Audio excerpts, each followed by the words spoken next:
lagi ke Dik Stage. Mau ngomong aja. So kita mau bahas apa nih, Han? Nah, di sini tuh aku pengen nanya-nanya dengan kamu nih tentang perkuliahan. Nah, sebelum kita bahas tentang kuliahan tuh seberapa sih siap diri kamu tuh untuk menghadapin masa-masa kuliah yang kayak at least yang kayak bakal ngejalanin semuanya sendiri, terus jauh dari orang tua, dan apa-apa tuh beneran kita yang sendiri ngehandle semuanya. Nah, dari kamu nih Yan, seberapa siap sih kamu tuh? Oke, sebelum kita bahas tentang seberapa siap aku buat kuliah nanti, aku mau cerita dulu pengalaman pertama aku pas pisah dari orang tua. Jadi dulu tuh pas dari SD kan, nah itu tuh aku bilang ke orang tua aku nggak mau sekolah yang di SMP yang ada di kampung aku. Karena gini loh, kan abang aku kedua-duanya tuh di nyantri kan. Nah terus tuh kan kami tuh sering ngunjungin kayak kunjungan gitu. Nah terus aku tuh lihat abang aku nih kayak dapat duitnya tuh lebih banyak. Jadi kayak aku tertarik buat sekolah di asrama karena duitnya lebih banyak. Bener. Padahal kayak yang dipikir sama aja nggak sih seharusnya. Karena mereka kejadiannya pasti lebih banyak dari kita. Pas sekarang aku ngerasain kayak gitu. Nah itu aku bilang ke orang tua aku, pokoknya besok kalau udah tamat SD nanti SMP-nya di ini ya, di pondok pesantren juga. Orang tua bilang nggak usah nggak sih, di ini aja katanya, di SMP dekat sini jadi bisa dari rumah gitu kan.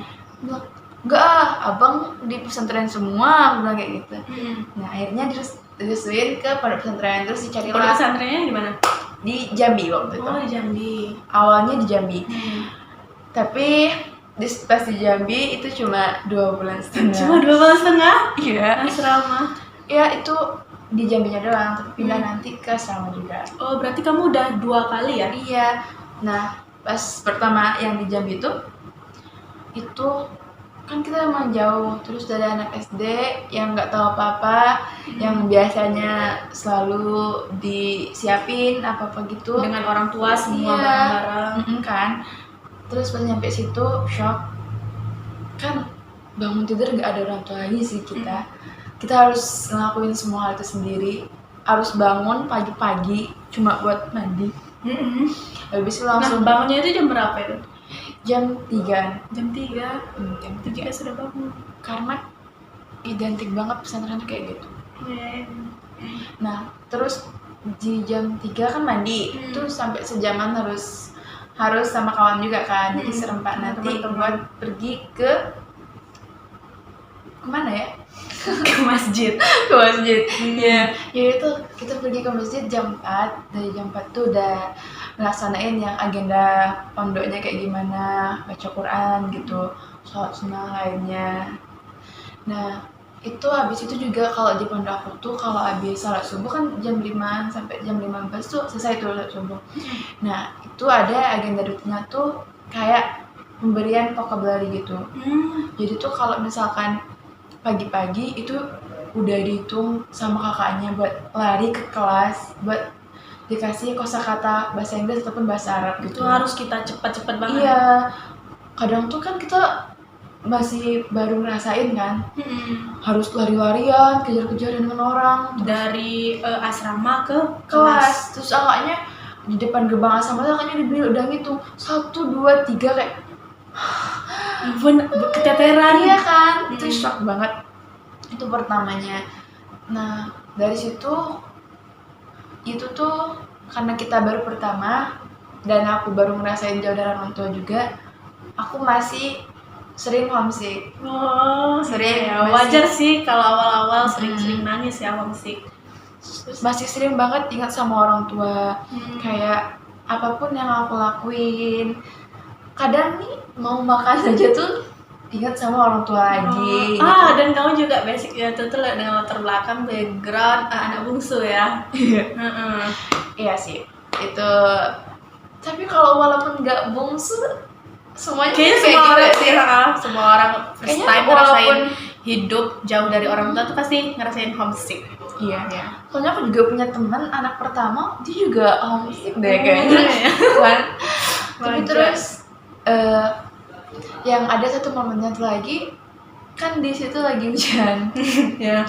Lagi hujan, terus pas lagi hujan kita tuh sama teman-teman tuh lagi ngumpul di teras gitu, jadi kita ngomong-ngomong gitu, tapi kami malah semuanya pada ingat sama orang tua masing-masing. Iya.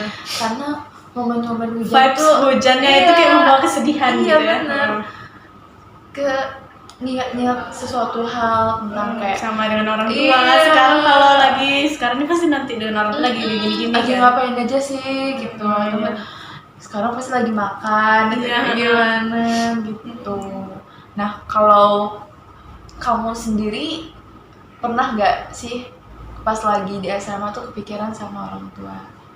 Nah, kan pertama kali ngerasain hidup ngerantau dan jauh dari orang tua, hidup asrama itu waktu SMA ini. Nah, jadi sebenarnya itu tuh dari awal tuh aku tuh pengen banget mondok kan dari SMP gitu.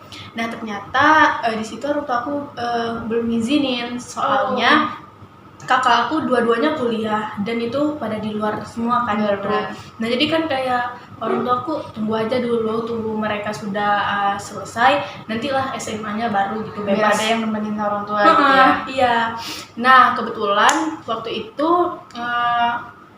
pas SMA-nya ya udah mondok di asrama kan. Udah diizinin dan ternyata tuh beneran sekultur shock itu di asrama karena kita yang backgroundnya tuh sudah biasa dibantu dengan orang tua, segala macam tuh prepare-nya orang tua semuanya kan. Makanya nyetrika baju itu semua orang tua gitu kan. Iya. Nah, udah manja. Enggak manja sih. Enggak dibilang kayak gitu ya. Enggak manja. Tapi emang yang kalau kita di rumah tuh pasti ada campur tangan orang tuanya ya gitu benar kan. banget gitu. Nah, sampai di asrama tuh kita beneran kayak kamu tadi bilang bangun jam 3 untuk sholat tahajudnya, terus mana lagi persiapan, dan kita tuh butuh waktu yang sesingkat itu ngatur manage-nya dengan teman-teman kayak kita harus ke masjid misalnya kayak jam 3 gitu kan. Nah, otomatis kita jam 3 itu harus sudah pada mandi semua anak kamarnya kan. Dan kita itu di situ kita belajar memanage waktu gitu loh. Jadi mandinya jam segini, harus pakai bajunya segala macam jam segini biar kita nggak telat kena marah kakaknya. Pokoknya gitu. jam 7 udah nyampe kelas. Bener banget. Dan di situ banyak banget culture shock yang aku rasain. Kayak apalagi kalau di asrama tuh kan kita wajib pakai kaos kaki dimanapun, kapanpun, dan juga di asrama tuh di sekolah itu tuh kita wajib ketemu siapapun yang orang tua itu wajib salam. Dan di situ wah, berarti sekolahnya benar-benar yang kayak nerapin hal-hal yang adab-adab 5S-nya itu senyum, sapa, salam, sopan santun itu semuanya yang biasanya kita nggak terlalu dipakai lah gitu kan. Beneran di asrama itu kita dididik Diajarin tempah banget untuk ngelakuin hal semua itu sendiri dan kita tuh jadi mandiri gitu loh. Benar-benar. Jadi kayak kita ngerasa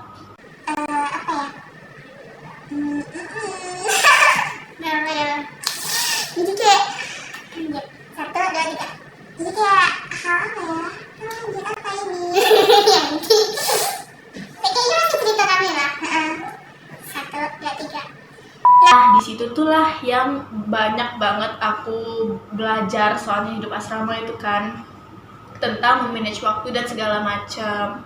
Nah, itu sih menurut aku manage waktu, benar. Jadi kalau misalkan untuk persiapan kuliah nanti ya insyaallah lah. Insyaallah.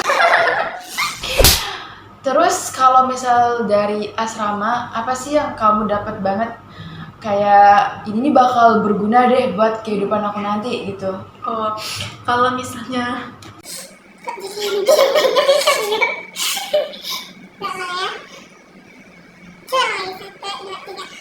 terus nanti kalau misalkan bagi kamu nih dari kehidupan kamu yang di asrama, apa sih yang kamu pikir hal ini nih bakal berguna deh nanti buat aku kuliah gitu, dan ini nih benar-benar aku bisa dapat gitu. yang Kok aku bisa apa sih dapat apa ya kok ini nih? Tadi aku ngomong apa? Aku lupa cara ngomongnya. Nah, kan kamu udah hidup asrama juga, udah ngerasain hidup asrama. Sebelum masuk ke asrama, itu ada nggak sih tantangan dari orang tua yang kayak orang tadi kan kamu sama kamu sih oh itu dia. Kalau macam ini loh, kalau orang tua tuh nggak ngizinin. Terus Tadi kan aku juga dengar kalau kamu bilang pertamanya tuh orang tua nggak ngizinin.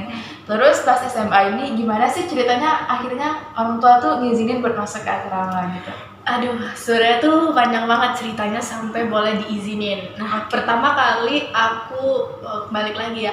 Kayak pertama kali aku daftar di sini tuh orang tuh sebenarnya nggak tahu. Nggak tahu. Ya beneran orang tuh nggak tahu. Karena sudah pikir kan sekolah yang aku pilih ini sekolah yang bagus kan, bagus di tempat aku gitu. Orang-orang banyak bilang dan kayak kemudian kayaknya nggak bakal lulus sih masuk sini. Iya. Aku pikir gitu ya udahlah coba-coba aja. Nanti pas hasilnya tahu lulusnya baru kasih tahu orang tua. Itu prinsip aku daripada aku ngasih tahu cuman nggak lulus. Tapi nanti nggak lulus kayak kayak sedih. Nah jadi aku udah dinyatakan lulus waktu itu kan dan aku baru konfirmasi ke orang tua. Hah? Serius dek kata orang tua itu. Kaget gitu lah. Beneran Kapan kaget. daftarnya? Ya sampai cerita dan tetangga ini anak aku daftar gak ngasih ketahu kayak itu kan. Dan aku tuh gimana ya. Terus pas tesnya kayak gimana? Nah itu sudah aku bilang ternyata ya udah tes aja dulu. Kalau misalnya nggak masuk jangan berkecil hati kata orang tua aku gitu kan. Dan ternyata lulus. Ya lulus ternyata, alhamdulillahnya tuh. Dan disitulah ngumpulkan dengan keluargaku tanya emang beneran siap dek gitu kan sekolah di asrama itu apa-apa tuh kamu harus ini loh ngehandle sendiri, harus bahkan nanti nyetrika sendiri emang bisa gitu. Iya, diraguin gitu ya. Diraguin. Bener-bener. Bisa lah, insya Allah kan Bisa. belajar mandiri, iya kan tujuan kita hidup di asrama jauh dari orang tua kan salah satunya kan pengen ngambil yaitu mandirinya itu loh, Mandiri. bisa ngapa-ngapain sendiri. Nah, terus ditanya dengan kakakku, emang iya biasanya dia nyetrikain aja kami kata kakak gitu. Demen banget dia. Iya, bisa loh, bisa. Aku bilang kayak gitu, nggak percaya banget gitu. Serius ya dek, nanti jangan sampai di tengah jalan kata orang tua aku. Iya. Mau minta segala macam pindah lah, apa-apalah, minta sering dikunjungin. Pokoknya Pokoknya orang tua nggak mau dengar kalau kata pindah itu nggak boleh gitu ya. terus juga nggak boleh sampai dengar kamu dikeluarin segala macam lah. Kok Iya, kayak iya. berat sebenarnya beban setelah aku ngumpul. Itu banyak rasanya kayak aduh siap, bahkan kayak bertanya sendiri dengan diri sendiri kan kayak Siap nggak ya? Gitu.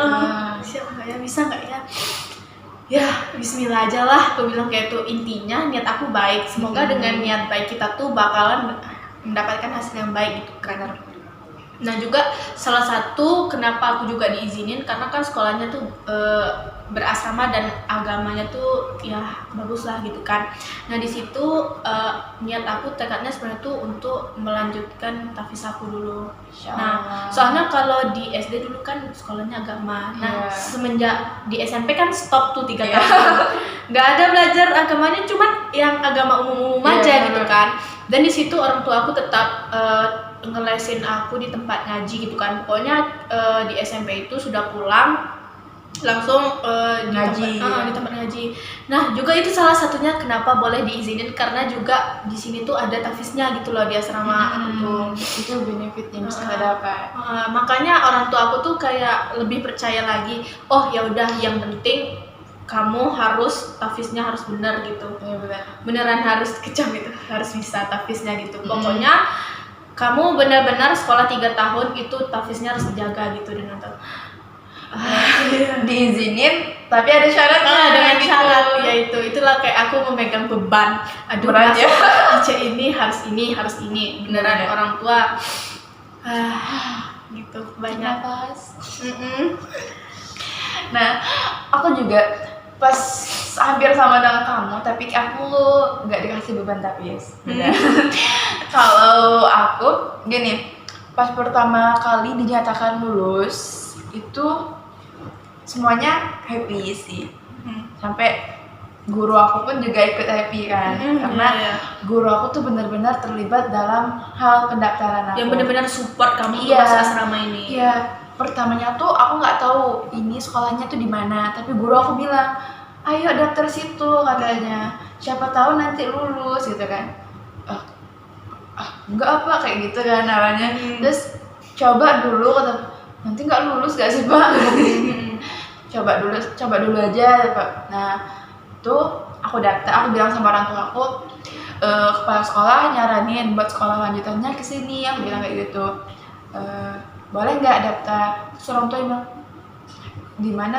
Orang tua kan yang awal yang kayak biasa aja dulu gitu. Nah ya udah daftar aja kata orang tua. Pas aku daftar, semuanya tuh yang ngurus sekolah kan. Nah daftar, tes semuanya di sekolah, akhirnya lulus. Nah pas lulus, orang tua aku juga masih mempertanyakan siap atau enggaknya di situ. Kenapa? Karena kan aku juga, padahal kan aku udah asrama juga kan. Tapi karena kesalahan aku di masa lampau yang di asrama kemarin itu, aku sempat nangis. Sempat nelpon yang sering minta dikunjungi tiap hari terus. Iya, jadi orang tua aku kayak meragukan aku akhirnya. Dia beliau ngomong kayak, emangnya bisa ya nggak hidup di asrama tanpa kami kunjungi terus-terusan. Aku mikir juga sih sebenarnya kayak bisa nggak ya kayak gitu. Terus aku pikir, guru aku tuh bilang itu tuh sekolah terbagus di Jambi gitu. Pokoknya bisa kok aku bilang gitu. Terus orang tua sama kakak aku bilang janji nggak nangis lagi. Aku bilang janji, aku bilang beneran nanti tuh kamu nggak bakal dikunjungi tiap minggu lagi, kamu nggak bisa kunjungi tiap minggu lagi katanya. Karena kamu bakal sekolahnya tuh lumayan jauh, di Jambi itu kan jauh ya, dari Bungo ke Jambi itu jauh. Jadi orang tuaku beneran kayak kami nggak bisa kunjungin gitu. Iya nggak apa-apa, aku bilang yakin. Iya, udah akhirnya orang tua aku bilang yaudah ayo masuk situ. Apa sih namanya? Yaudah kami izinin buat sekolah di situ gitu. Tapi jangan pernah ngeluh buat nangis lagi. Tapi pas nyampe di sini hebatnya, hebat dong. Aku bisa nggak nangis di sini. Wah, keren sih. Nah, jadi tuh aku tuh sempet nanya ke Yanti kan dulu, kok bisa sih Yanti ini orang paling enjoy dari sekian orang yang sering nangis tengah malam, sore-sore nangis, dan dia tuh ya enjoy aja di asrama. Di kelas pun biasa-biasa aja kayak, wah keren ya bagi aku gitu. Aku nggak ngerasain nangis, dan ternyata dia sudah ngalamin itu sebelum kita. Benar. Dan selain faktor dari tantangan orang tua aku yang nyuruh nggak boleh nangis lagi, itu juga mungkin karena udah kebiasaan kali ya.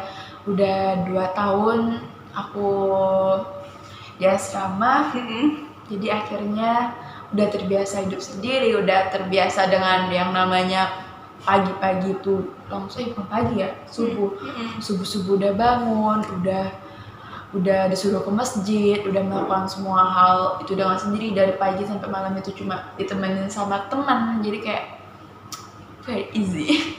Tadi kan kamu bilang tuh 2 tahun. Iya. Kok bisa 2 tahun? Oh iya, kan 2,5 bulan di Jambi. Nah itu kan masih angsur parah, jadi akhirnya diputusin buat pindah. Tapi pindah sekolah? Iya, pindah sekolah. Tapi tuh aku masih kayak dalam hati aku masih pengen masuk pesantren gitu. Kayak aku masih pengen ngerasain kayak sebenarnya tuh seru sama teman-teman di asrama pas masih di sekolah.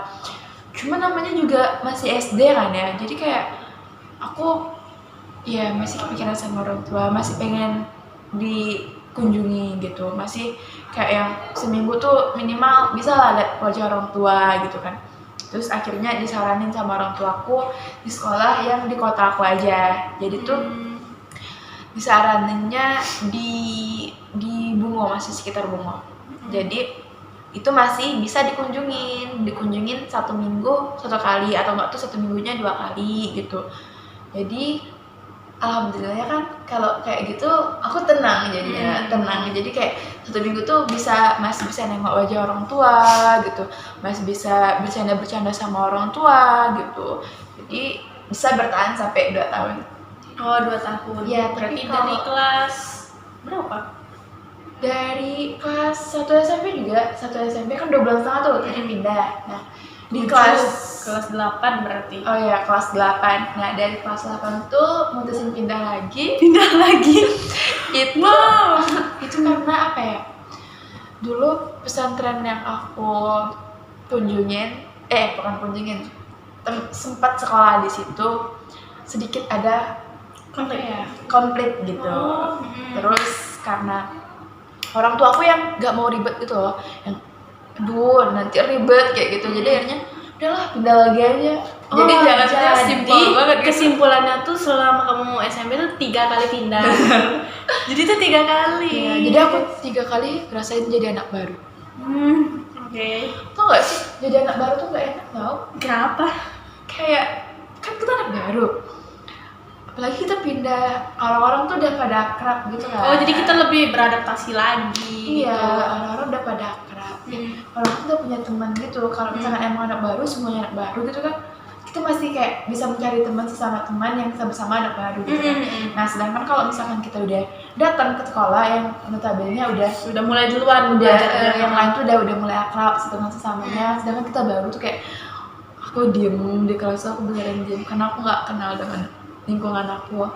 Tapi tuh untungnya pas di SMP itu kan kita nyantri tuh ceweknya dipilih sama cowok, jadi tuh aku lagi jadi sedikit lebih kayak aman dan bisa berekspresi. Oke. Tapi pas udah masuk MTS kan itu udah lebih lama lagi kan ya, apalagi tuh, tapi itu zaman COVID, jadi aku nggak terlalu ngerasain sih, tapi sempet juga ke sekolah gitu kan. Nah, itu orang-orang udah pada akrab semua. Nah, dari MTS kamu ini yang nyaranin kamu bersekolah di asrama tadi kan? Iya. Nah, orang-orang tuh jadi akrab semua di MTS aku tuh. Tapi kalau di MTS itu kan cewek-ceweknya gabung. Jadi aku lihat interaksi mereka tuh lumayan dekat kan. Aku yang masih baru, apalagi aku dari pesantren yang pisah cewek-ceweknya tuh, aku kaget kayak gitu. Jadi aku sedikit sulit untuk berekspresi. Bukan, apa namanya? Beradaptasi. Ya, menyatu dengan mereka tuh apa sih? Berkolaborasi. Pokoknya agak sulit untuk bisa main sama-sama. Berbaur dengan mereka lagi. Bener, berbaur sama mereka. Dan itu itu 1 tahun akhir gitu. Benar, gitu aja ceritanya. So, terus tadi kan kamu nanya gimana persiapan aku mau ngadapin kuliah nanti. Bener banget. Kalau buat ngadapin kuliah nanti dengan pengalaman aku yang udah sering banget, udah lama banget di asrama. Siap apa enggak? Aku rasa bisa sih. Aduh, bisa sih. Insya Allah sih bisa. Tapi yang mungkin jadi pemikiran aku sekarang kayak yang aku sedikit takut gitu, itu gimana sih nanti kalau misalkan kita harus ngekos. Karena kalau misalkan kita sekolah di universitas kan gak asrama lagi kan. Terus kita juga gak diawasi sama ustazah lagi gitu. Bener banget. Gak ada kakak apa gitu yang ngawasin gitu. Nah, yang mendisiplinkan kita tuh nggak ada lagi, beneran bebas ya kan kalau di kuliah itu. Dan yang manage waktunya juga kita sendiri. Kita mau ngapain, kita mau makan jam berapa, kita mau bangun jam berapa, kita harus ngerjain tugasnya. Iya, yang biasanya kita di pesantren itu terjadwal. Bener banget. Nah, sekarang kita harus ngelakuin semua hal itu sendiri gitu. Kayak bangun. Sebenarnya di asrama juga ngelakuin semuanya sendiri. Cuman itu ini ada waktunya terjadwal kan kalau di asrama. Nah, kalau di kuliah ini beneran kita ngatur jadwalnya ya kan. Kayak harus nanti tuh aku takut kita kesadaran sendiri, takutnya tuh terleha-leha aja. Jadinya tuh kayak berleha-leha karena nggak ada yang ngawasin notabene kan. Kita beneran bebas di kuliahan itu. Lagi dengan kita yang udah terbiasa dengan jadwal-jadwal yang kayak udah biasa jam segini ini ya, jam segini ini ya, kita udah tahu kita mau ngapain aja. Tapi kalau misalkan di kuliah nanti itu kita harus manage sendiri, itu sih yang aku takutin. Tapi kalau untuk hal-hal lain insya Allah sih. Iya sih, soal untuk bersosialisasi insya Allah ilmu-ilmunya kita sudah dapetin pas asrama, hidup di asrama Iya. ya kan. Bersosialisasi tuh kalau aku beneran dapat sih kayak karena bersosialisasi itu kalau kita awal itu tuh bukan hal yang mudah sebenarnya. Ya kan? Ya benar ya banget, benar banget.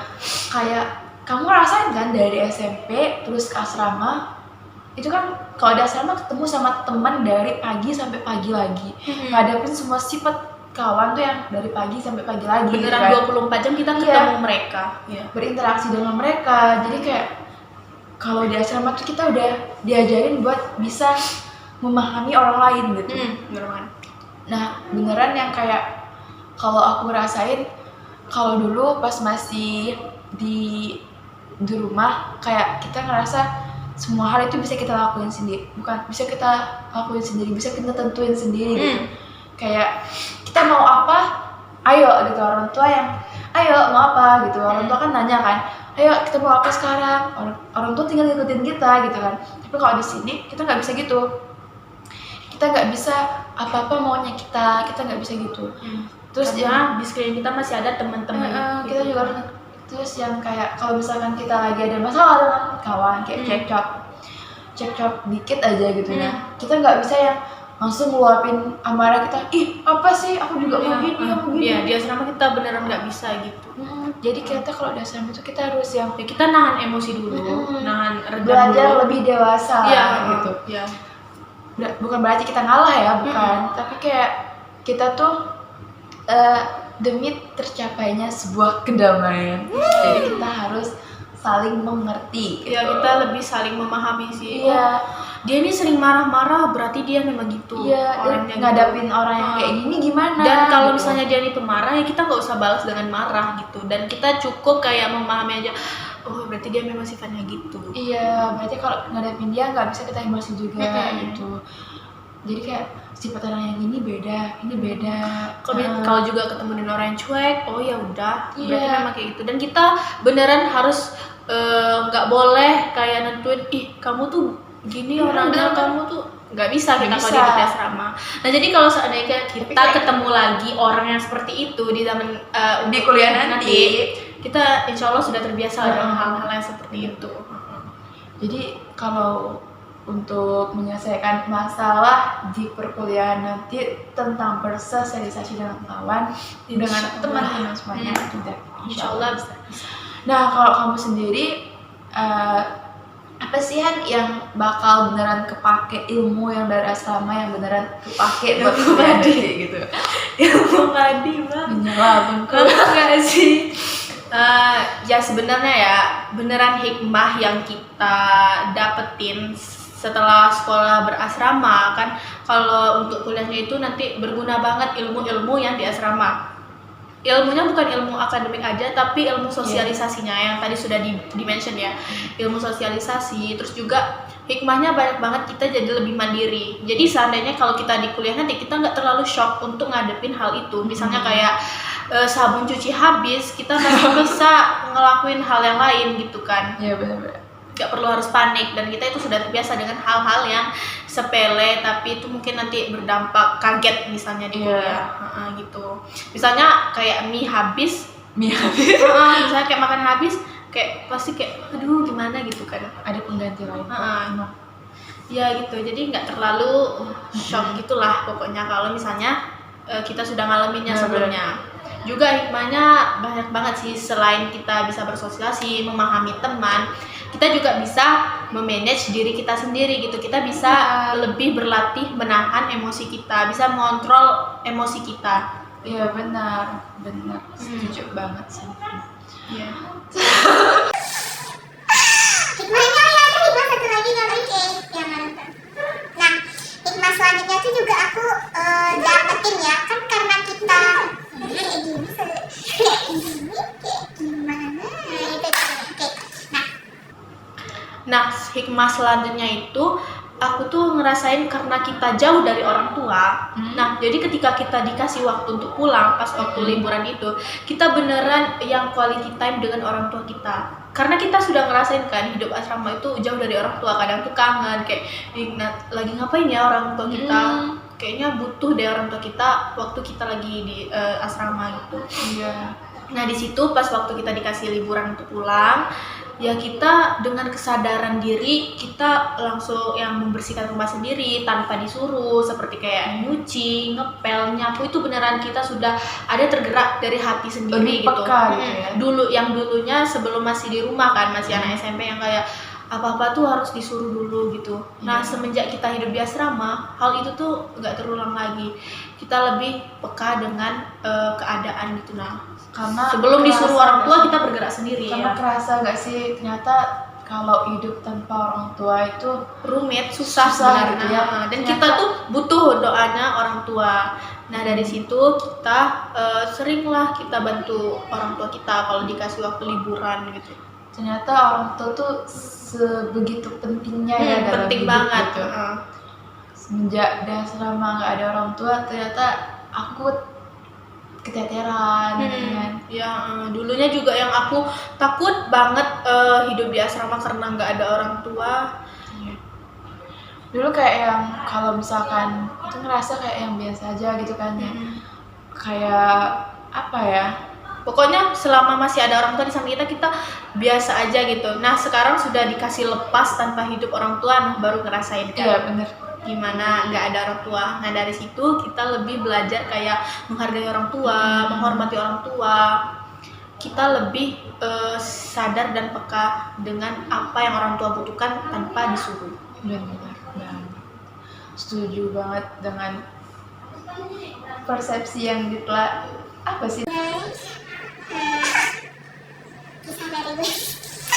Jadi gitu guys, kisah dari hikmah yang benar-benar dapat dipetik dari dipetik ya? Petik. Jadi gitu guys, benar-benar yang jadi gitu guys, yang benar-benar bisa kita ambil hikmah dari asrama itu banyak banget.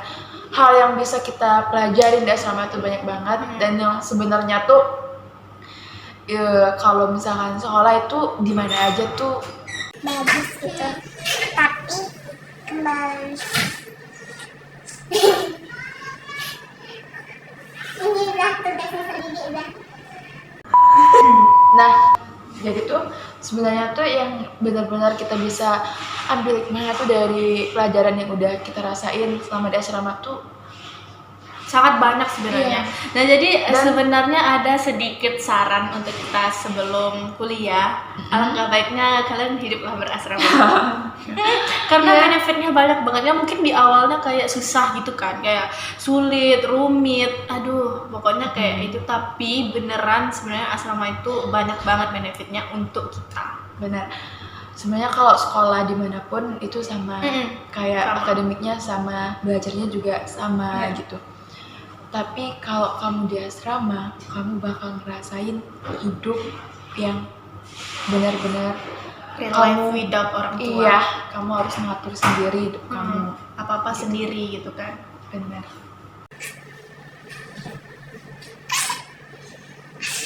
Tadi ada sepedanya, jadi kita berhenti sebentar.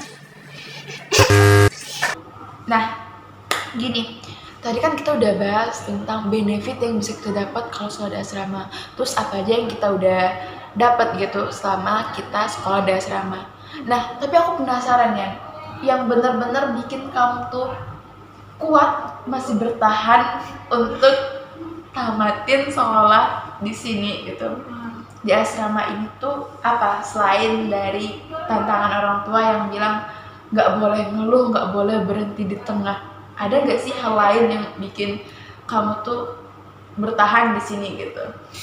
Untuk hal yang membuat aku bertahan tuh sebenarnya ada satu banget, itu beneran membuat sampai detik ini aku ngerasain, yaitu aku pernah kan sering nangis, setiap sore sering nangis gitu. Pokoknya merasa aku nggak bisa ngejalanin hidup di asrama Oh my ini. god, gimana aku Iya. di asrama gitu kan Bener guys? banget. Dan Satunya ada aku di rumah, bawa kan. Aku pernah baca buku orang tua aku, kayak ada dia beberapa buku dan aku ambil.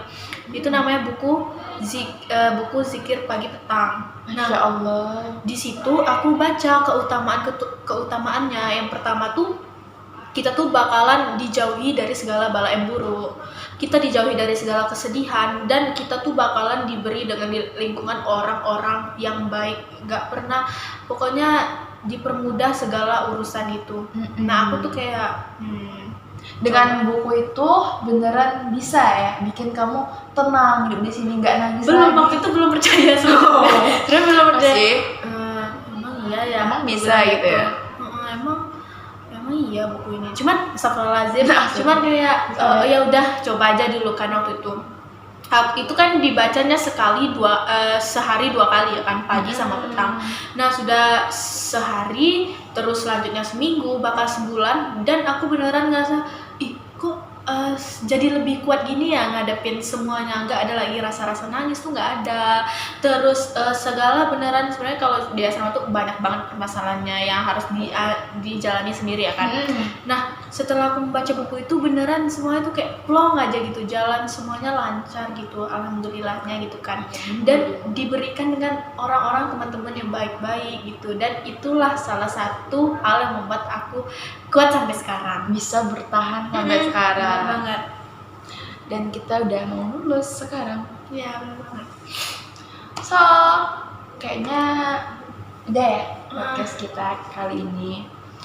Kita udah lumayan lama, udah beberapa menit ya. Nah, kayaknya kita tutup. Ya, kita Guys. tutup ya. Oke guys, jadi karena udah lumayan lama dan udah beberapa menit kami ngomong dari tadi, jadi kami akhiri podcast kali ini. Iya.